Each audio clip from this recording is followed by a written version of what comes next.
and a very warm welcome to all of you to today's virtual roundtable on heat resilient infrastructure lessons from emerging global experience. I am Sridhar Joshi from All India Disaster Mitigation Institute, and Ms. Harak Patel is here with me, and I will be we will be your co-moderators for the day. On behalf of All India Disaster Mitigation Institute, I am very pleased to welcome all our speakers and participants joining us today. As major challenge for our cities and communities, it is not only a question of rising temperatures, but also of how our infrastructure, urban spaces, services,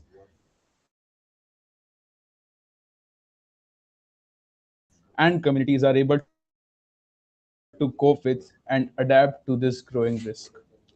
With World Humanitarian Day coming up on 19th August 2026, we are placed in an opportune moment to spark the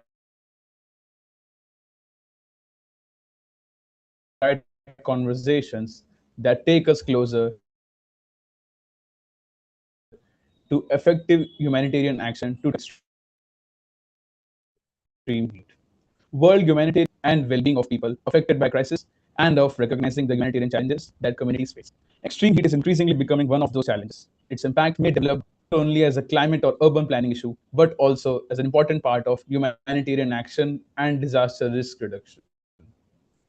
Today's discussion will therefore look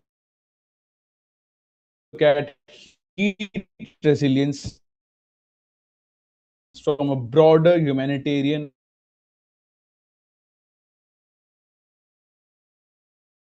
and infrastructure perspective. We will explore how extreme heat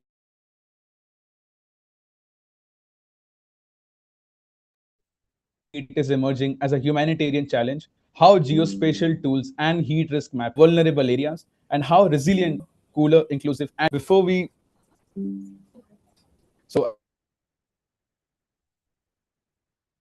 I'm sorry if the voice was breaking. Is my voice better now? If we can just get a few thumbs up or someone in the chat can let us know, and Yes, I much will better. carry forward.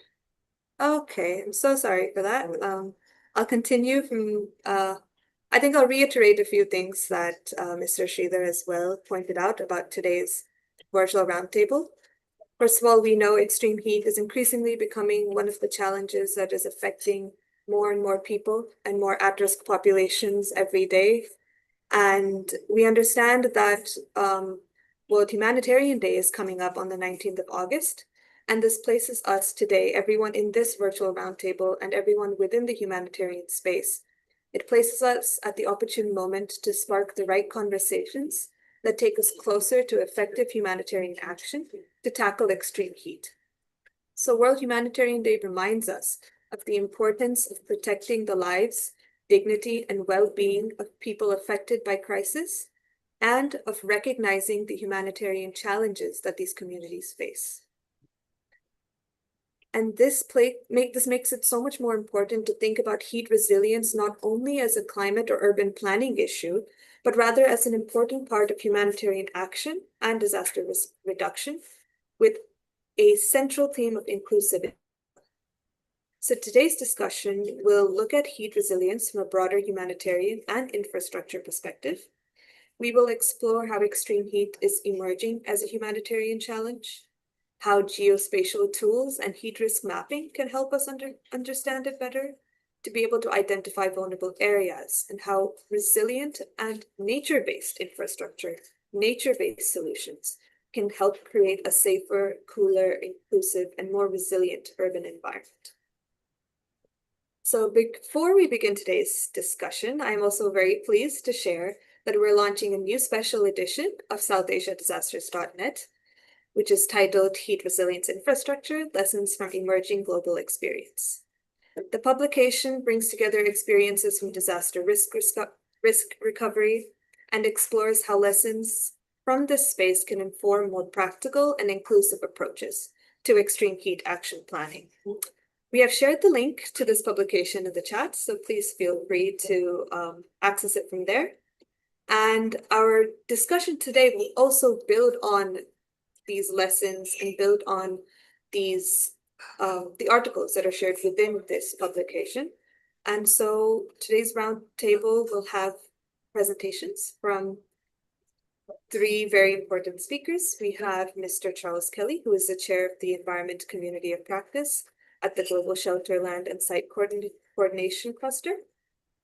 We have E.R. Kundanjang Thapa, who is a disaster risk specialist and researcher at NATSA Private Limited at Kathmandu, Nepal.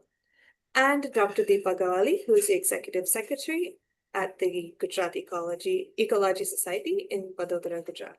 And we will have our closing remarks from Mr. Mihir Bhatt, who is the director of the All India Disaster Mitigation Institute. So we are very, very pleased to welcome everyone here today. And with that, please keep in mind to all participants today, if you have any questions, please share them in the chat. And towards the end of our session today, we will pick up a few questions and share them with the speakers so that we can have a much more involved and meaningful discussion on this topic and more, and see what we can do on our way ahead as well. So our first speaker for the day is Mr. Charles Kelly. Mr. Kelly has been involved in international disaster risk management for over 40 years, including work in countries spanning the Caribbean, Latin America, Europe, Africa, and Asia. His work has involved disaster preparedness and response, recovery, early warning, and risk reduction. In recent years, he has been a humanitarian sector focal point for environmental issues and currently serves as Secretariat for the Extreme Heat Working Group of the Global Shelter, Land, and Site Coordination Cluster. So Mr. Kelly is joining us today with a presentation that shares vital insights on humanitarian challenges for slow onset urban heat crisis. Mr. Kelly, welcome, and please, if you're ready, we will hand the floor over to you. Thank you very much, and I'm very happy to be here at this meeting, and I'd like to thank the host for inviting me. And now we go through the technical challenge of trying to share my presentation, so we'll see how that goes. If you have any issues with that, please let us know. We will share it from our end if needed. Oh, it seems to be working fine. Amazing. Thank you very much. Okay, we'll put it presenting Just mode. give it a second to load, and there it is. There it is. Thank you very much. Okay, so as was mentioned, I'm both the co-chair of the Environment Community of Practice at the Global Shelter Land and Site Coordination Cluster, and also serve as the Secretariat for the Extreme Heat Working Group that's part of that cluster. Just as an explanation for those who might not have heard, the Shelter Land and Site Coordination Cluster is an amalgamation of the previous shelter and CCM clusters. In addition, the housing, land, and property area of responsibility has been added into the group, to the new cluster. So this is a new structure, came about in the beginning of this year as part of the humanitarian reform, the humanitarian reset. And so it's actually quite a large group operationally, but I'm going to try to talk about some of the challenges that we face with integrating or response to extreme heat into this new structure and the overall humanitarian situation. So one of the points I wanted to bring up was whether extreme heat is a slow onset event. What we recognize is that many of the indicators, particularly the health indicators of an extreme heat event, such as increased mortality and morbidity, come about after the event has actually physically happened, after the extreme heat has actually happened. And that's a bit of a challenge because we have a delay before our response. So our response often is slow because of the nature of the event. I'll go into that more in a minute. Humanitarian assistance usually happens after a disaster has manifested itself, after an earthquake or landslide or flood or something like that. And again, it's not necessarily an existing infrastructure in a country or existing systems in a country who respond as a normal way to deal with a hazard. Rather, this is something that involves outside parties coming into the country. So the key challenge that we face in terms of understanding whether there's a heat event is there's weak data that associates heat mortality and morbidity as explicit events. So somebody may have a problem with their health because of poor circulation, and the heat event worsens that. Now, we'll have it reported normally as a circulation problem, a heart problem, not necessarily a heat problem. So discerning what is actually the humanitarian impact, the human impact of an extreme event can be difficult at times. So looking at it from an operational perspective, what we think about as two different ways that the heat event occurs, one of which is a quick event, little time to prepare, happens over 3 to 5 days. The famous well-known event that took place in Paris a number of years ago was that kind of event. It's a very short, sharp event. And the other is a very prolonged event, a hot season that's hotter than average. For instance, I know in Gujarat, during the March, April period, it can be quite hot, and it's hot during the day and hot during the night. And that's just the hot season. So two different things, but what we're looking at is something that's more extreme than normal. And then we have two weather conditions that are quite important to think about in the humanitarian response. And the first is that when there's a heat but low humidity, and the reality is that that makes it much easier to cool because the body can function better under those conditions, and we can actually do a lot of things to help people cool. Whereas we have high heat and high humidity, what we call a high heat index, and that makes it is a relatively difficult situation to respond to because we lack a lot of effective methods for dealing with that kind of extreme event. So why are we worried about this in the humanitarian context? Well, disasters destroy the infrastructure that people normally use to protect themselves from extreme heat. Now, this could be air conditioners, it could be fans, it could be cool rooms, it could be a whole range of different kinds of things. A basement that stays cool during the hot season, traditional nature-based methods for cooling, but the infrastructure, that physical infrastructure is destroyed, and therefore the disaster survivors have very limited means that they would normally have available. Now, the other factor is, and particularly from the shelter side, is that most immediate humanitarian assistance when there's been destruction from a disaster focuses on providing plastic sheeting or tents. And these are not the best structures to have when you were trying to deal with extreme heat or, I would note, extreme cold. And part of the challenge also is that there's a prioritization. So the first priority after a humanitarian event, an earthquake or a flood, is to provide protection from the environment, a basic protection from the environment, meeting the minimum standards. Now, there are minimum standards for extreme heat and cold, and hot and cold, hot and humid environments, those the criteria I mentioned earlier. But we've seen that they've not been very often applied. And part of that has to do with they cost more money to do. And oftentimes the immediate assistance is constrained by a lack of resources.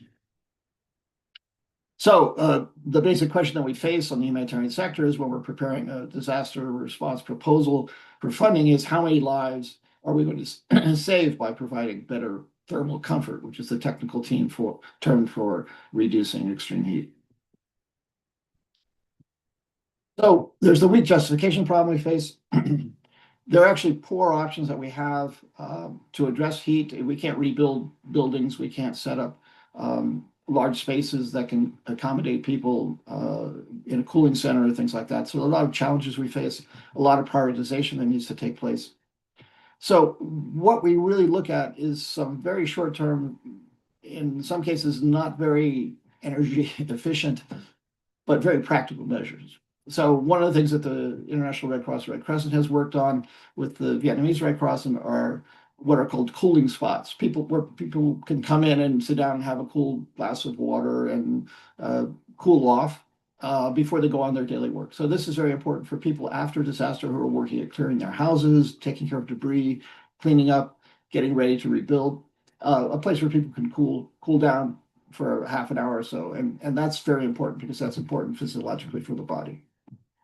Cooling centers, which is a very common approach used in extreme heat, are a bit of a challenge to set up in a post-disaster situation. They're large in most cases. It's not very efficient to have little small cooling centers. You need a larger place to be more efficient.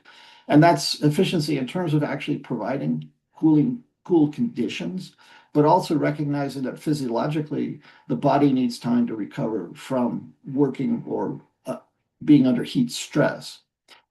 And it turns out that the body recovers best at night during periods of heat stress. So if the temperature drops below 20 degrees at night when you're sleeping, you can sleep under a cover, your body recovers much better. It's much better to deal with it the next day when there's further extreme heat.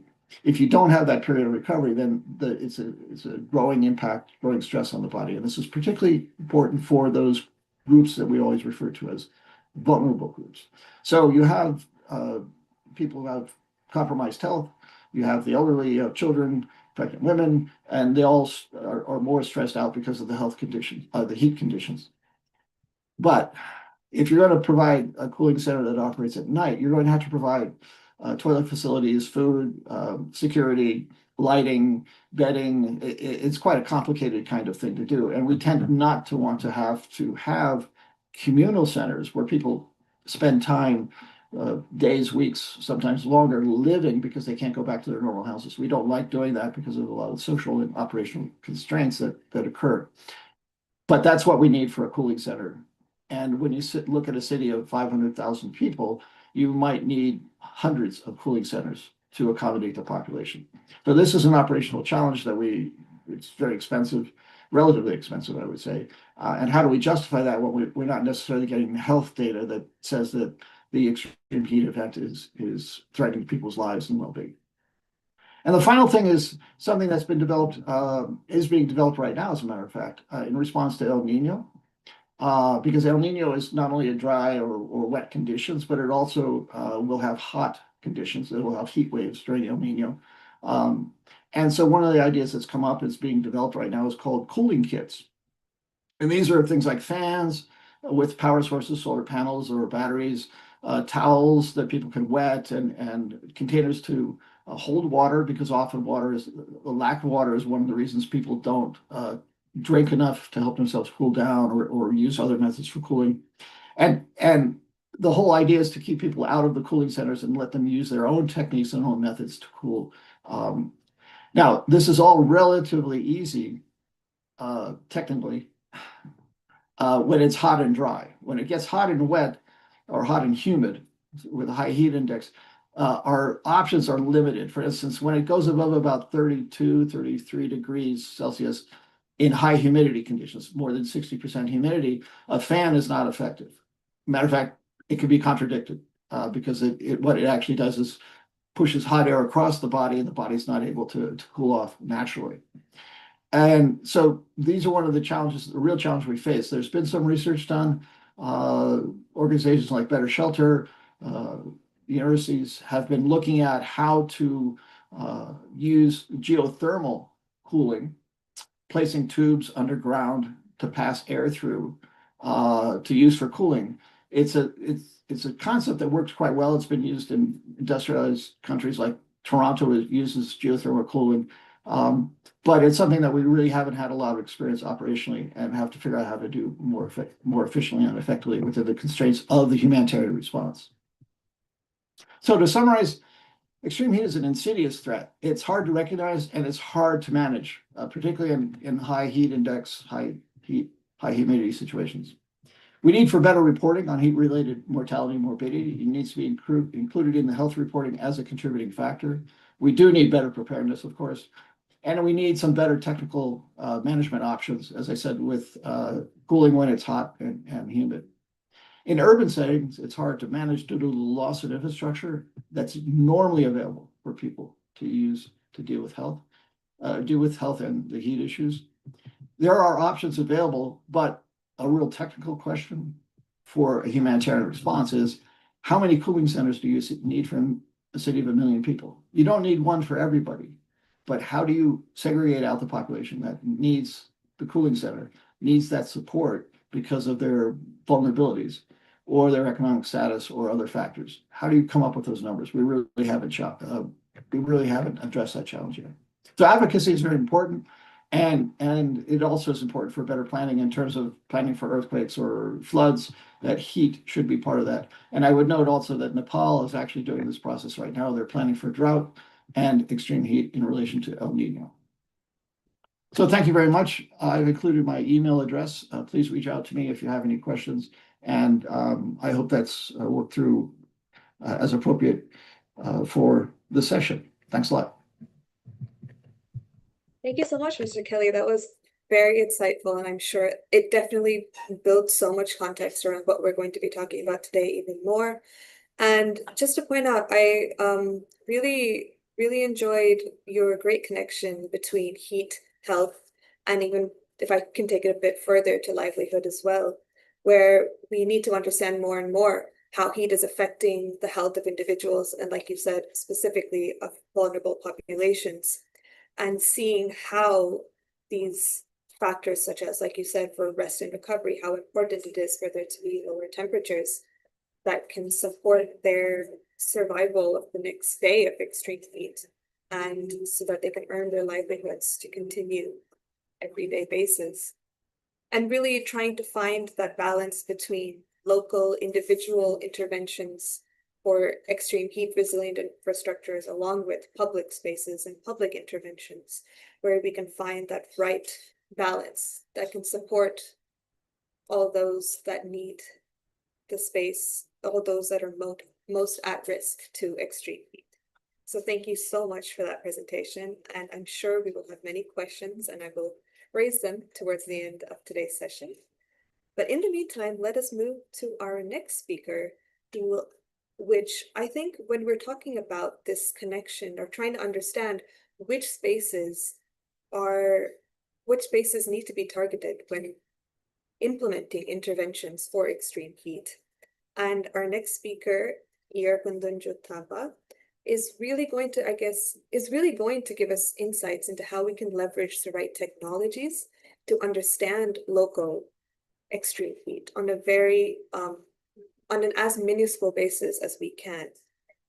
So our speaker, Iyarkundun Thapa, please let me know if I'm pronouncing your name correctly.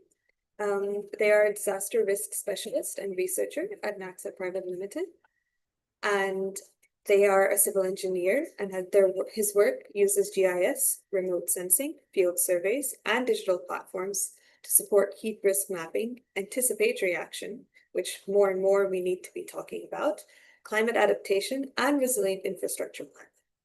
So thank you very much for joining us today, and we are looking forward to hearing your presentation on making heat visible, from preparedness to resilience. I'm handing the floor over to you. Thank you.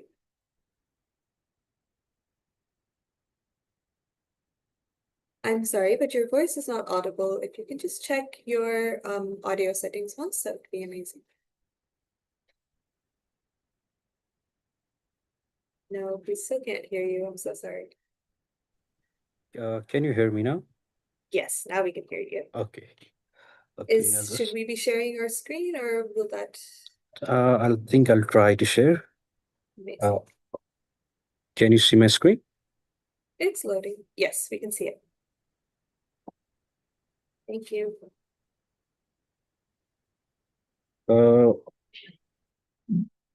Can you see my PowerPoint presentation, or? Yes, we can see your PowerPoint presentation. If you would like to just put it into full screen mode, that would be amazing.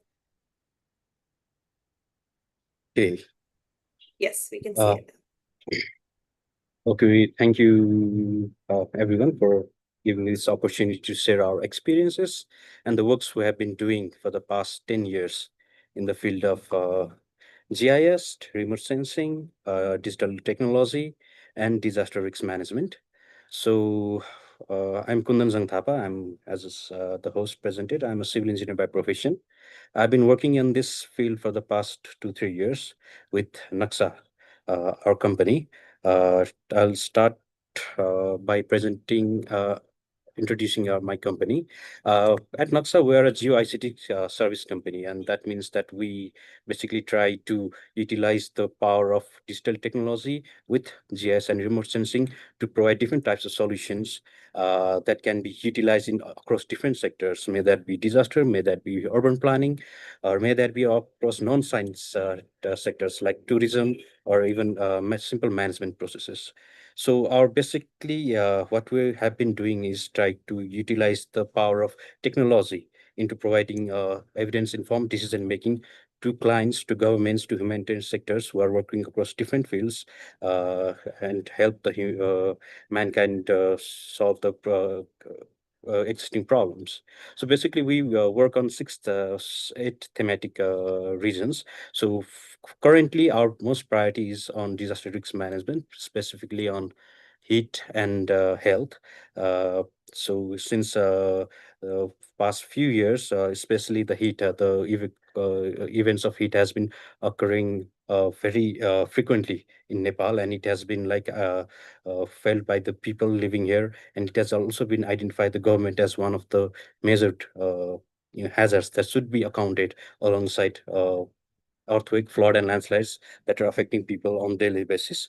And so across different sectors, we are trying to move on to the specific of heat and hazard. And to address, to begin, I'd like to specify the problems, the existing problems that we have been facing, and it has been increasing in South Asian region as well. And it has been documented, researched well for the past few years in South Asia that heat is in an increasing trend as well. And in the coming years, it will be more frequent, it will be more intense, and it will affect more in terms of public health, in terms of the economy of the country, and in terms of simple financial conditions of the people living there as well. So economically, it will have a drastic impact if you project it to 250 as well. It's said that the GDP of the entire region may reduce to 7%, and collectively about 31 million full-time jobs are already being affected each year in 2026 as well. And unlike other disasters, it leaves no debris like landslide or earthquakes, but it has always affected people, infrastructures, utilities in some way, and that is being noticed more than ever in the recent years as well. So uh, I'd like to be more specific to Nepal because it's like a very difficult terrain here as well. It's just about not even 100 kilometers in width from north to south, but the elevation it drastically changes from plain 400 meters to up to the 8,000 meters as well. So there are microclimate variations that we have to account for, and in the lower Tarai belt, there is majority of occurrence of heatwave incidents over the past years, and it will be increasing also. And the majority of populations are also residing in the lower belts as well because it's more cultivable, it's more agriculture suitable, and the major cities are also there. And so in even those cities, the people living there are being affected differently. Like different groups are they are affected differently. Like a group of elder person is affected differently than maybe a pregnant woman, and small infant child is affected differently than adult. So we have to also account for different types of groups being affected differently as well. And if we look at the problem now, we can also take opportunity from that as well. So 25 years from now, 70% of the urban infrastructure has yet to be built. So it gives us a massive opportunity to apply heat-related interventions now, so that these infrastructures can be built in more heat-resilient way as well. So in terms of Nepal, the problem with it is no longer just the Tarai problem as well. I live in Kathmandu. I'm like worried if some in this time, if we do not have cloudy days, we'll have extreme heat here as well. And the normal temperatures, they like exceed around 35 degrees, and it is very quite hot for here. If it's already 35 degrees here in Kathmandu in mid mountain regions, it will exceed well above 45 degrees in the Tarai regions as well. So in just assessing the meteorological data of the recent years, we found out that uh, we define like heat wave as like an event that occurs like 6 consecutive days. The temperatures across maybe 30 years exceed 90th percent. And we have found out in cities like Biratnagar, it has been recorded like 89 days of 89 days have exceeded the 90th percentile. And these are the days where people suffer from extreme heat. And this is not just a problem for problem for Nepal as only. It's like problem for Bangladesh, India, and Sri Lanka as well. So uh, heat-related deaths are also increasing. The morbidity are also increasing.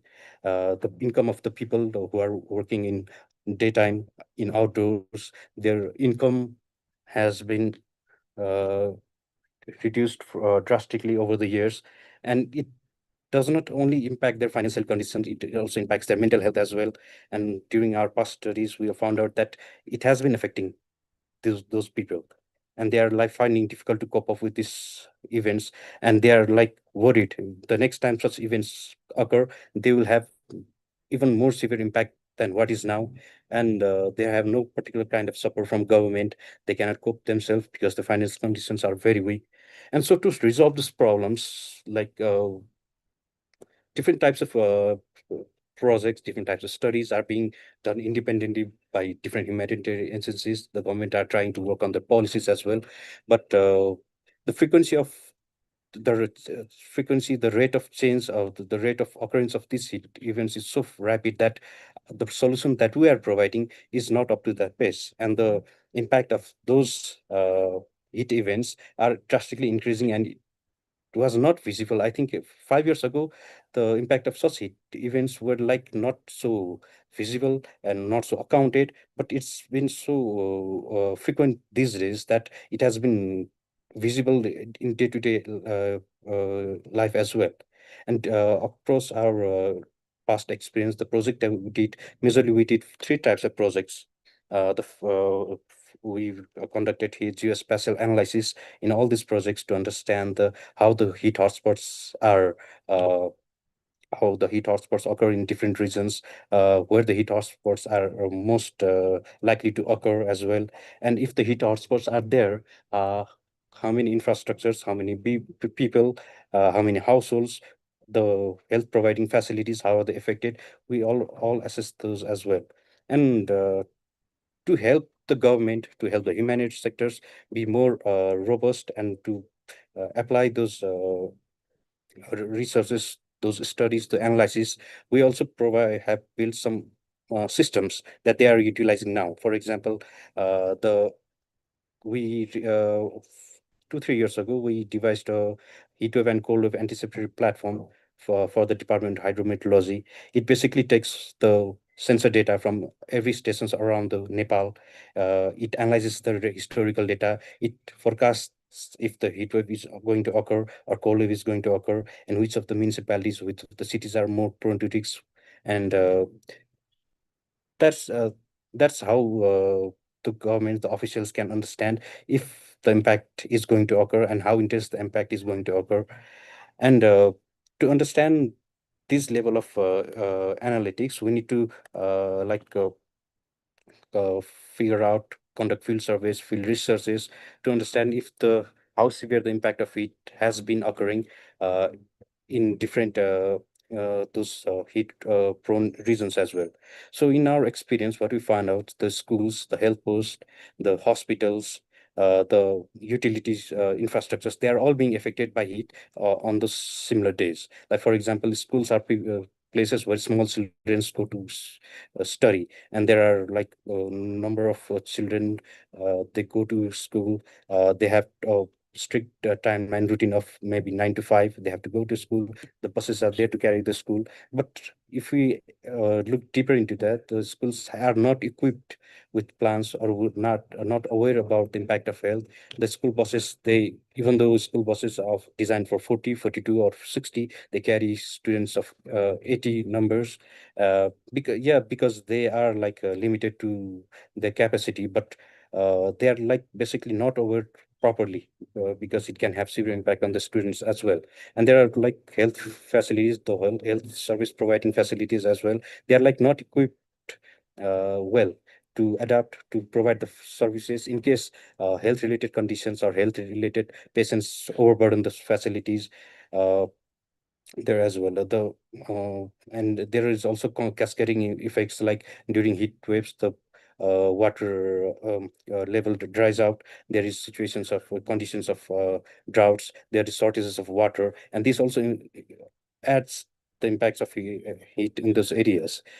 And we primarily depend on like electricity, like ACs, cooling fans, which consume electricity. But it has been reported in extreme heat, during extreme heat, that even transformers have failed due to overburden of use of electricity. The substations have failed, and so these all have provide more effect on heat to the people living there. So, if we assess those ground level realities, and we organize and collectively utilize the available data, there are not much data, as Mr. Charles uh, said earlier. There is lack of availability of data in the real world as well. But we can like utilize the power of satellites, the remote sensing, the already existing data as well. They may be fragmented, they may be very less, but we still have to use those data to provide some type of evidence-based informed analysis, so that some kind of interventions can be done, some kinds of solution can be provided. Like if you have to if there are heat hotspot in places, like if there is heat hotspot in places of where people frequently commute in bus stops and bus parks, then maybe we should provide maybe cool drinking centers or cool shelters, cool drinking water centers. Uh, and we can identify those areas by identifying the heat hotspot as well. But given those scenario as well, we still have to like work on the study of like what is the catchment population of that water ATM or the cooling center? How many number of cooling centers should we design and develop in that area? These are the further researches that should be done. But primarily, we can like we are in this digital era, we are like already equipped with the sufficient technological means and like data that we can utilize that to produce heat hotspot, and also uh, help utilize the data to at least provide the municipalities or the cities with some kind of threshold temperatures, which when it exceeds, they can apply some action plans that are being developed by Red Cross, humanitarian agencies like Red Cross, and even the government sectors as well. So in this situation where heat has become a very common occurrence and very impactful hazard, so we have to utilize the geospatial level of data and analysis, so that so that planning intervention is not just a guesswork, so that every investment that we plan can be utilized, so that people are uh, equipped with knowledge, equipped with infrastructure utilities to cope up with the change of it. So with this, we can like we also have to observe that what the next generation of planning should require. So during our tenure Just a experience, quick, yeah, I'm sorry, but I'll just have to interrupt you here real quick and just say, we have 5 more minutes, please, so if you can yeah, wrap I'm up your just presentation. yeah, I'm just Sorry for the interruption, please carry on. yes, yes, yeah. So during our 10 years of working on different projects, cross-sectoral projects and disaster-specific projects, uh, we found out that facility level, we have to assess the geospatially, not just in regional level. We have to assess into household level, into facility level, and we have the digital technology. We have different AI technologies that can help us to look into facility, into household level as well. So in Naxa, we recently developed technology or system or solution which has mobile web application and mobile application to resolve this problem. So currently, most of our researches, most of our studies are focused on blanketed approach or area approach. Like we basically identify which regions are more prone to heat, which cities are less prone to heat, and we devise particular plans and policies or interventions for those areas.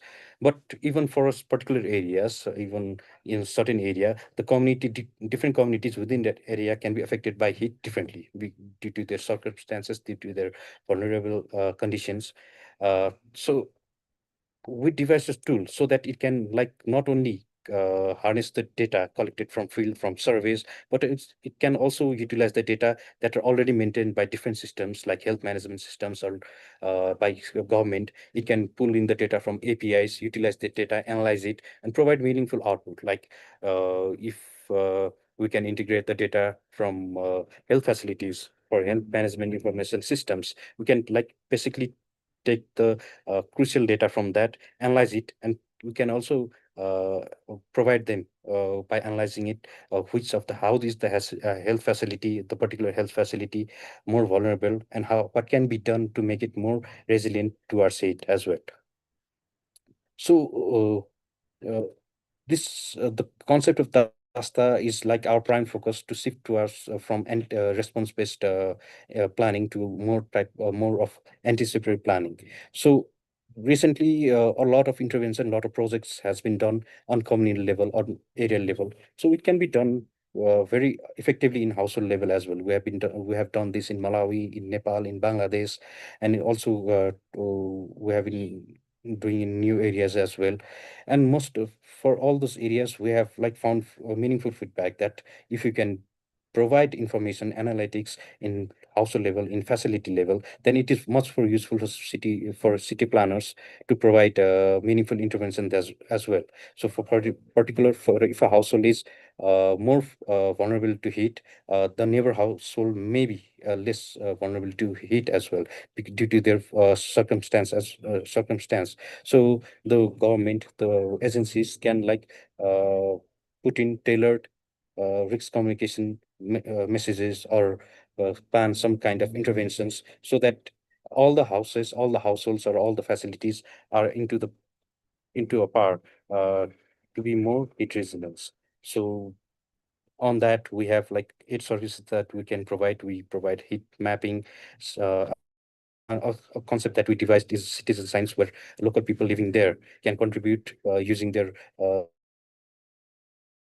or just they are equipped with simple low-end indigenous way of acquiring humidity level informations, and so that all those informations can be analyzed to provide heat trick scorecards and action recommendations. And utilizing all those, we can provide tailored preparedness and adaptation plans and so on. I think what we are trying to do for the recent where in our new project is that we should not like we should try to utilize the power of geospatial means to understand the level of heat in these regions. I think Thank you very much. yeah. Yes, thank you so much for that very insightful presentation. I think it really helps us understand that we have so much data around us. We have the right technologies being developed, and it is up to us to learn how to leverage this data and this technology and local capabilities in the best way for humanitarian action that can support vulnerable and at-risk populations. So thank you very much for that. We are now moving on to our last speaker, last presentation for this session. We have Dr. Deepa Gawali, who is associated with the Gujarat Ecology Society in Vadodara, Gujarat, and works on ecology, biodiversity, urban green cover, nature-based solutions, and climate resilience. Her presentation today will focus on old trees, green cover, and urban cooling. So we have nature-based infrastructure for heat resilience. Thank you so much. Thank you. So shall I share my screen? Whichever way works for you best. Yeah. Is it visible? Yes. And we are running short on time, so I will Yeah. just I 10 just minutes. noticed. Yes. Yeah, Thank you so just a much. minute. Yeah.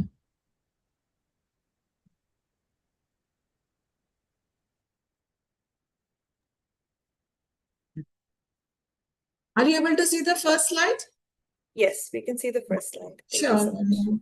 I'll quickly continue with the previous speakers. As they have said, the heat is going to increase, and that's really true. I'm giving the case study of Gujarat in 2026. Really, it has been a very hot summer. It has started from April and it continued for 3 long months. April, May, June. It was the longest summer event. And you can see the central part of Gujarat. Here you have the Ahmedabad and the Himatnagar. The entire belt is totally red. So basically, is the urban heat and also the urban heat related strokes, like as speaker had told you, as the heat increases, you have the low humidity and then the deaths or the heat strokes occur. So the incidences have also increased this year. And we have taken specifically, we were working on Ahmedabad, so we have done and just a case study for a single day that was on the urban heat island, how it looks. And the data is for the month of May. And you can see wherever the green patches are there, like you have around the along the river banks and along the certain areas in the western part and around just outside the airport where we have the Kant area. The temperatures were comparatively low as compared to the other surrounding areas where the green cover is low. You have very extreme heat, like the temperatures have touched beyond 45 degrees. So certainly the heat has increased with the urbanization and concretization.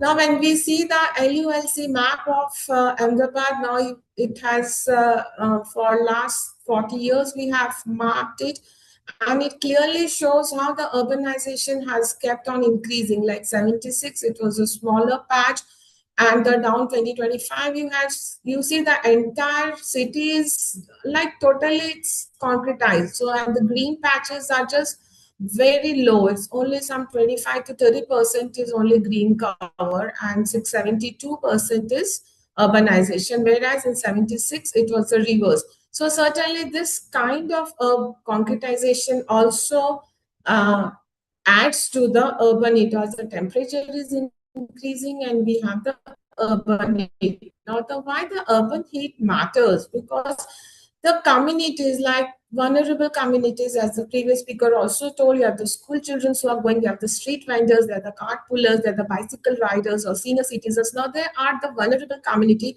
to this extreme heat because the temperature in a body suddenly rises and there's no cooling mechanism. If you don't drink ample water in the morning before moving out, and really you then land up into sunstrokes. And you can see the picture where it's all the young plantations and the old trees are there in the garden, which is in the backdrop.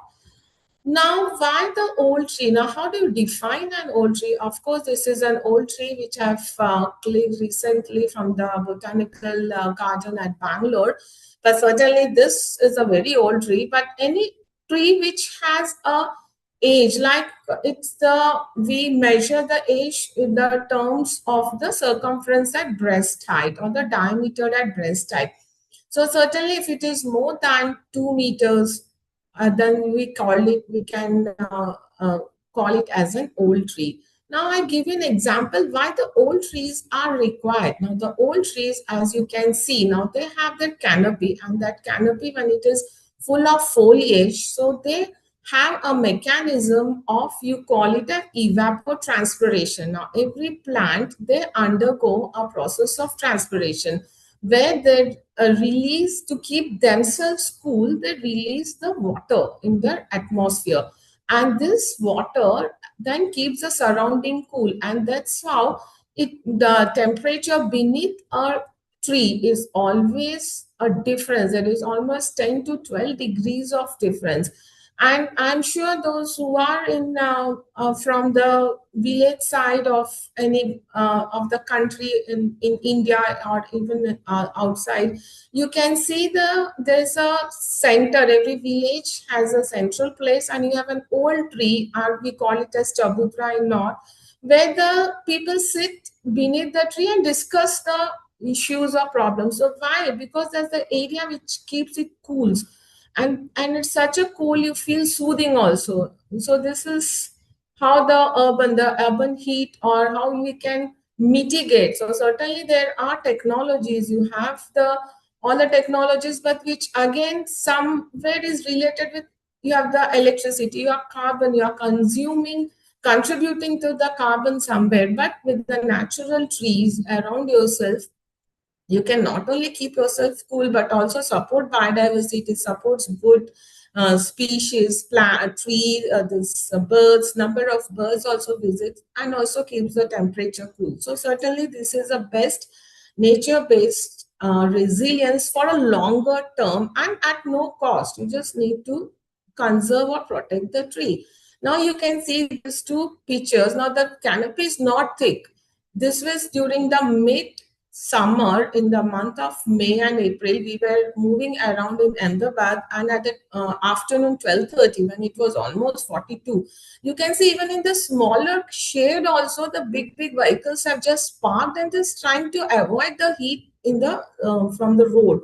So certainly this, why? Because the temperature there remains so cool. So certainly these are systems which needs to be adapted by every city. And also you have the diversity. Now this was one of the from Ahmedabad only, it's a Shami tree, but it's very, I felt very bad because they've totally pruned the tree in such a manner. You can see the canopy is not there anymore, but still it was supporting the langur, the monkeys. They were in the afternoon, they were quietly resting in whatever little foliage they could get. So certainly we need to conserve or promote this kind of conservation, so that it's adapted and nature can benefit from that. And this is a picture of Bangalore city, where you can see the tree, how they have conserved it, and they have done it so beautifully. Like, it's all the shape of the canopy is very well, and you can see the buildings also along in with it. And certainly these old trees, they also establish the ecological functions. It maintains the ecological function not only in cooling, but also if you see the landscape is adding to the scenic value, it's a cultural value attached to it. It's also carbon storage. And another which I've missed out is there is the rainwater percolation. Now this canopy slowly percolates the water down. So also it helps in the groundwater recharge systems. So now this is just a snapshot of what I'm trying to tell. If you have the trees, so the trees, they form like a barrier between the solar radiations and the ground. So they form a barrier, and through the evapotranspiration, the lower the surface temperature cools down. You can see the cars parking, and certainly there is some improved thermal comfort when you are under a shade of a tree. So certainly we need to do more and conserve the old trees. And sometimes, yes, people do tell that this trees is damaging our building, or it is damaging the things. But when I had gone to Bangalore, really I was surprised. You can see here how the whole building they have tried to cover with a creeper, and I'm sure it must have cooled. They can reduce on their electricity, a monthly electricity bill as well. It's also this kind of adaptations, and how we need to not only protect the old trees, but also try to inbuild this kind of native vegetations, where we can grow on our own buildings and try to keep the space cool. And also the green spaces. Now I give the example of Ahmedabad or any city where we have the gardens are at a place. Now we have lost the interconnectedness between them. So that needs to be revived, or we need to find ways out. How can we integrate this kind of system back, and at least protect the trees which are existing, and integrate that within our own infrastructures.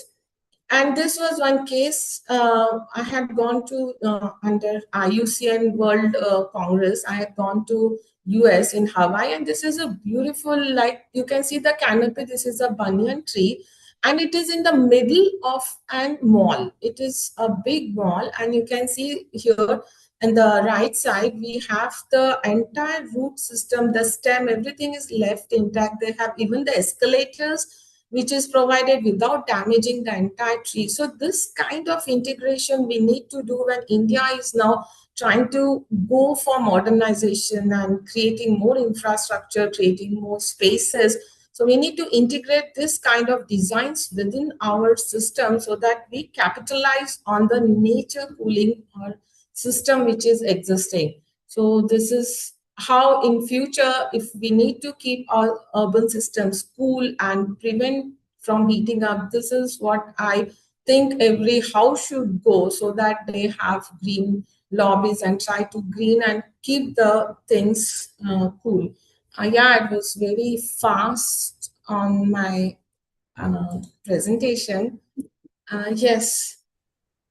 Thank you so much, Dr. Kali, for that presentation. No, really, understanding trees on such a molecular level and understanding the true value that they can give when we actually give them the care and the attention that they need is very important. And that came through very clearly with your presentation, ma'am. And particularly also when we consider the fact that we talk so much about maintaining new plantations where we're trying to keep them safe to help them grow to the size that can support our cooling measures, then you very smoothly transition our attention towards old trees that already have the size and the capabilities of meeting our cooling requirements, and we simply need to protect them. And thank you so much for those insights. We will now have an open discussion to bring together a bit more of the questions and details of what we can learn from all presentations that we got today. So I will open the floor to Vishal sir. You have raised your hand. Amazing. Please, Thank you. the floor is yours. I hope my voice is reaching you all. Thank you so much. First of all, really interesting aspect has been covered, very much focused. So thank you for organizing this. I would like to share one observation from our recent study that we conducted from loss and damage study supported by Duryog Nivaran, along with, and I'm also sharing the infographic visual highlighting some of the study finding, and which is very much, related with what all three speakers shared. For many small businesses, resilience depends not only on individual coping measures, but also on the community infrastructure around them. In like what Deepaji said about the tree, and same way other like water, drainage, trees, and safe market spaces. Just relevant question, and I have seen that listen that very much around the planning. So how can heat resilient infrastructure planning better identify and prioritize community level investments that can reduce livelihood losses for small businesses and informal workers? Needless to say, it is not only about the India, but across the South Asia, we have seen how these small businesses contribute to national GDPs from 35% to 40%. So thank you so much. Thank you, Vishal sir, for your insights. I am going to, in respect of time, I'm going to pick up one question that I hope I can share with all our speakers and they can give their insight. Regarding more of the questions that have been asked in the chat, we will cater to those when we via email. So please look forward to our response. But my question to all the speakers is, if you can share based off of your specific area that you have spoken about today, so be it public interventions for extreme heat, resilient infrastructures and interventions, considering leveraging technologies to identify heat hotspots, as well as leveraging old trees and nature-based solutions for urban cooling. how can we leverage each of these aspects for extreme heat infrastructure for anticipatory action? As we have spoken today, that the damage that occurs due to extreme heat cannot be looked at simply from a response perspective. We cannot only approach it as a post-occurrence indicator or post-occurrence action, but rather anticipatory in nature. So please, if each speaker can simply share one key point that all humanitarian action workers, everyone who's working within the climate space for extreme heat, can be conscious about when utilizing your specific areas and teams that you've spoken about today.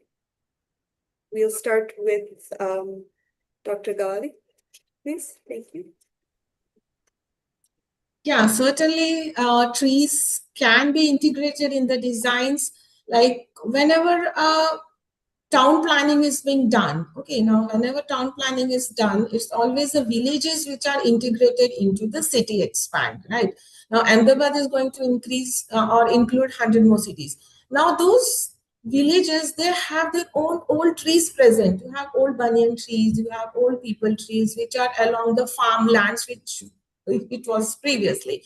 So now it's up to the urban planners. So whenever they design it, to integrate or leave those trees within their domain, like it should be there and integrate into the design and do the planning in that way. Okay, fine, this is going to be the garden, and then and yes, these are the things which need to be left. We cannot cut those trees.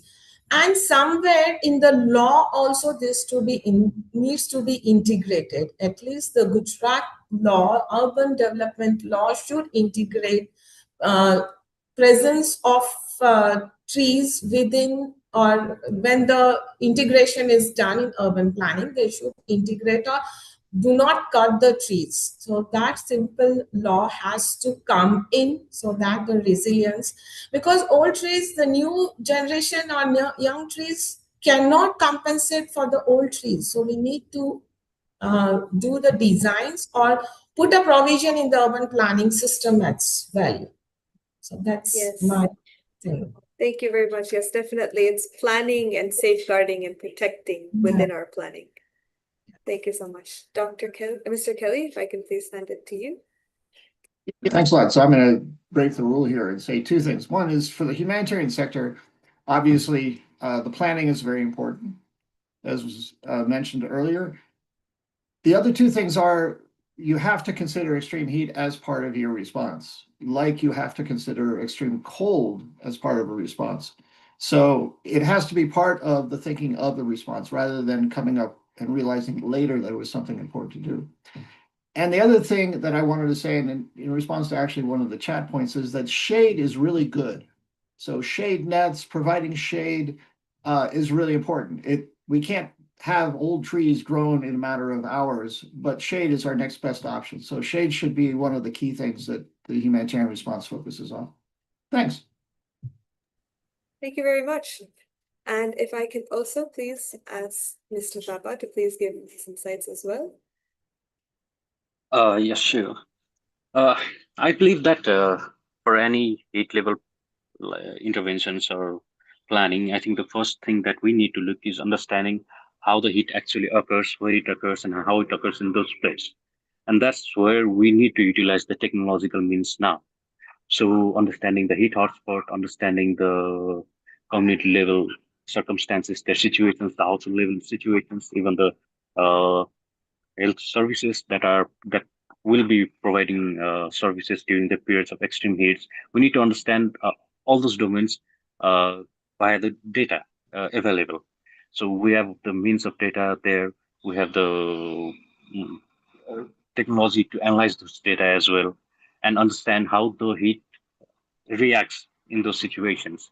And by understanding the situation of the heat, then we can integrate it into urban planning, integrate into our humanitarian interventions, and move way forward from that. Thank you. Yes, thank you so much. So yes, we can understand more better where this heat action is needed, how we can best do it and protect existing nature-based solutions and nature-based spaces that is already supporting our cooling. So thank you so much to all three of the speakers for your valuable insights. And I will now please invite Mr. Mihir Bhatt, the Director of All India Disaster Mitigation Institute, to share some concluding remarks and the way ahead. Thank you. Rakman, can you hear me clearly? Yes, your voice is audible, very clear. No, such a pleasure and honor, Dr. Kelly, Dr. Thapa, Dr. Gawali, to listen to you, three different levels, global, national / regional, and very much local.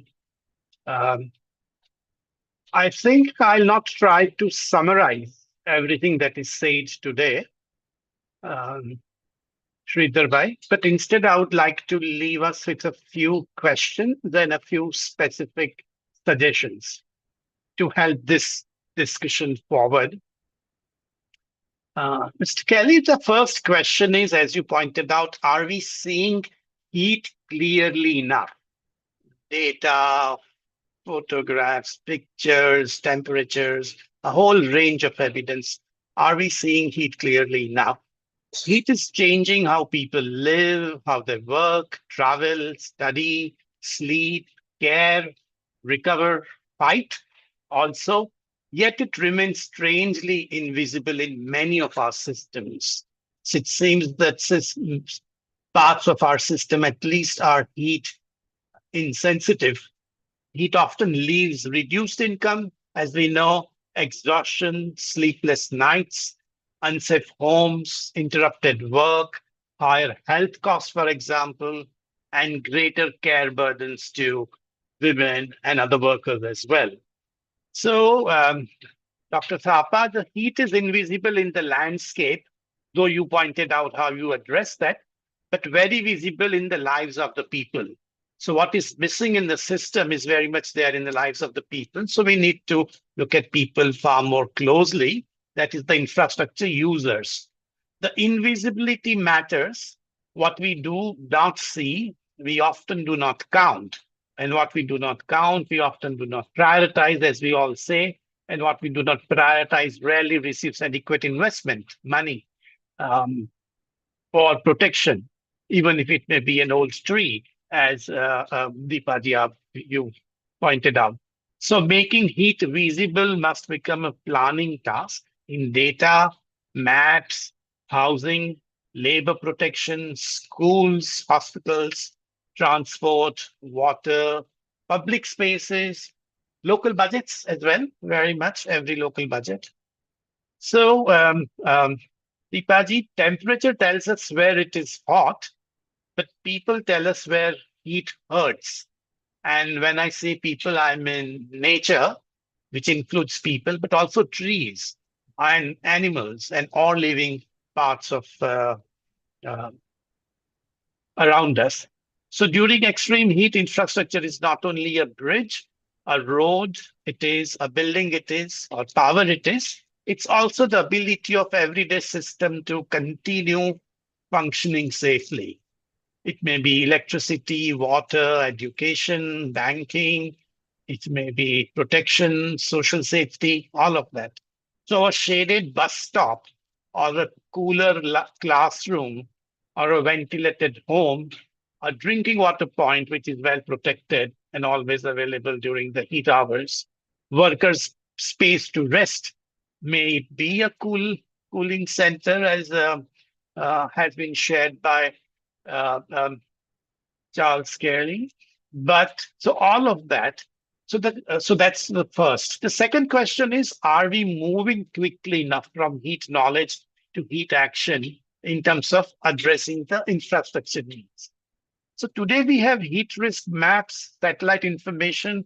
Aksa clearly pointed out from Nepal, sensors, cast, dashboards, and more will come. But the question is whether this information reaches people making the decisions, and when it reaches, what difference does it make? So can a school prepare before the next heat season? And I think that's what Harak Ben was asking, that can there be an anticipatory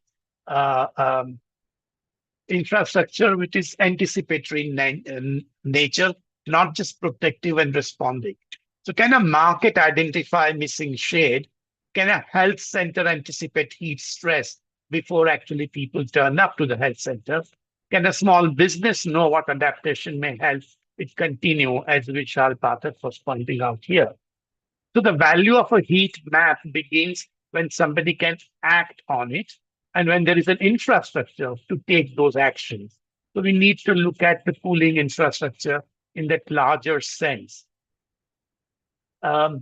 We need to move from city level information to neighborhood level action, from ward averages to facility and household decisions, from heat maps to heat action, and from information to protection. So there is no single solution for extreme heat, as we've seen in this particular session as well. Different places need different combinations of shade, trees and shades both included. Ventilation, as we discussed, cool roofs, water, green cover, cooling spaces, reliable services of infrastructure, old trees, Deepaji, wetlands, if I can add to your list, Deepaji, water bodies, shaded corridors, and local ecosystem provide cooling that engineered system can be costly to replace. And that's a nature-based infrastructure as well. An old tree, as was said, provides shade, reduces heat exposure, supports biodiversity, improves air quality, and makes public space usable.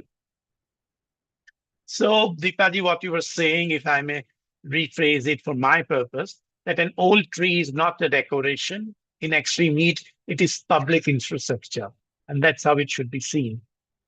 So in terms of actions, what we do is, let me recommend from what is discussed, and maybe one or two things we've not directly discussed, is that first heat action plans, and in India now we have many, 120, some way of counting it's 200, must move from seasonal response to year-round risk reduction.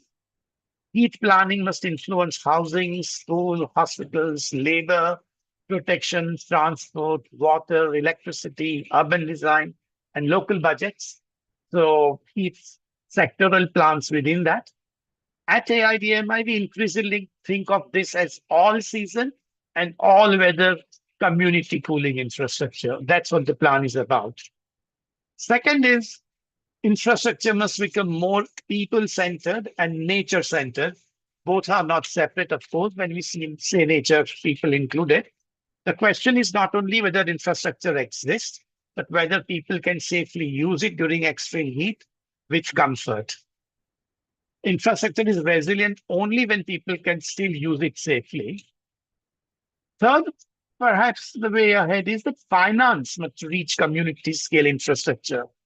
Charles, Kelly, Deepaji, Thapaji, you didn't quite talk about money, but many solutions are already known. And we talked about them, but without money, either budgetary allocation from the authorities or private sector investment, they cannot be implemented. And that's something more money towards extreme heat cooling infrastructure, which is at a community level where it matters the most, is something which needs to be focused and argued for.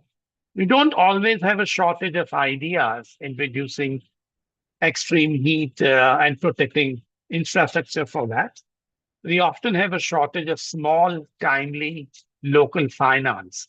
And that's something at a wide scale must be available. I'm sure National Disaster Management Authority and the respective state authorities are working to make this, at least to a part, leverage finance available. Fourth, and Kumudu is here, the director of Duryog Nivaran, South Asia Network, and she would tell us more. People should get in touch with them directly as well, that women's leadership must be central to this. And by women, we also mean women, working women, rich, poor, but also other minorities which can be put with that, that is all those who are excluded often see the connections between heat, water, care, food, health, work, mobility, and household safety in ways that sector-based planning may miss. So their role should be go beyond consultation to actually deciding and using the finance. So women should not only enter heat planning as beneficiary, but enter as decision makers. And fifth and last is that we must connect evidence with dignity. Data can tell us where temperature is highest. Communities tell us where heat hurts most. Technical evidence is essential, but it must be combined with lived experience of affected people. So evidence becomes useful when it respects the experience and amplifies that. So we can take forward this special issue of South Asia Disasters.net that Manish Bhai has so kindly put on the chat box. And perhaps the question should remain with us, that how will we know what infrastructure has become truly heat resilience? That is the rating the performance of the infrastructure from the point of view of those who are supposed to be using it and have actually used. So the test of resilience is not what we build in terms of resilient infrastructure, but the test is who remains protected by the infrastructure when conditions become difficult. So I'd like to end by saying thank you, and the future of heat resilience will be decided not only in large plans, but in small places where people live and work every day, protected by community infrastructure. Thank you. Thank you so much for this excellent roundtable, Arakpan. Thank you so much, Mihirji, for your concluding remarks and way ahead. Each point is so strong and motivating that I believe everyone here today is going to take with them direct actionables on what they can do and what we can do collectively for extreme heat and its anticipatory action. So thank you everyone who joined us today. A special sincere thanks to all our speakers, Mr. Charles Kelly, Mr. Kundun Thapa, Dr. Deepa Gali, and Mihirji. Thank you so much for sharing your valuable experiences and insights with us today. And thank you to all the participants for being so supportive and such contributors to this work. And as we have mentioned, we have launched a special edition of South Asia Disasters.net, Heat Resilient Infrastructure, Lessons from Emerging Global Experience. So please do take a look. The link is in the chat, and we look forward to staying connected and working together on upcoming publications as well. So thank you so much, everybody, and I hope you have a very good rest of your day, evening, wherever you are joining in from. Thank you so much. Thank you. Thank you, Shubham, Renu, Abul Bhai, Tim. Thanks for joining. Jennifer, thank you very much. Brigu, thank you.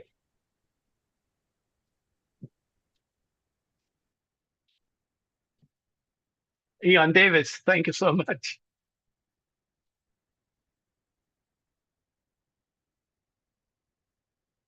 Vipaluji. Wycliffe, Yamanya, thank you.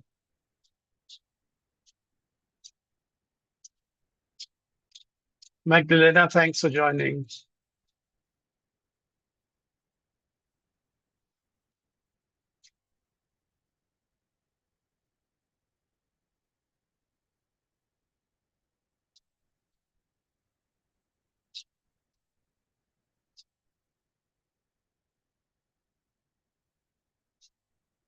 Kundanji, thank you.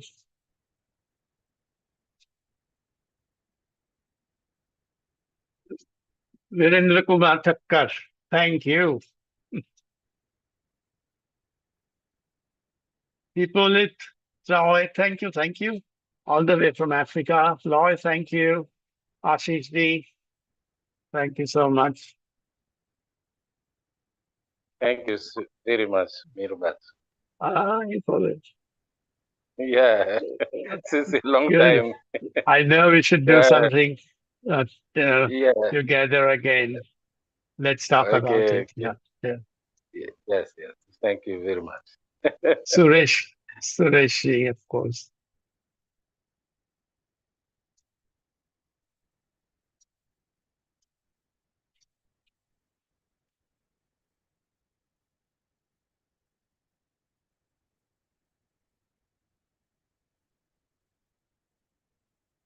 Hi, Han. Thank you.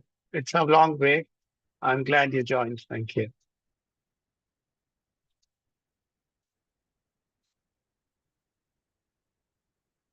And any suggestions on next topics you would like to be addressed, either as a follow-up or new? Do not hesitate. Be in touch.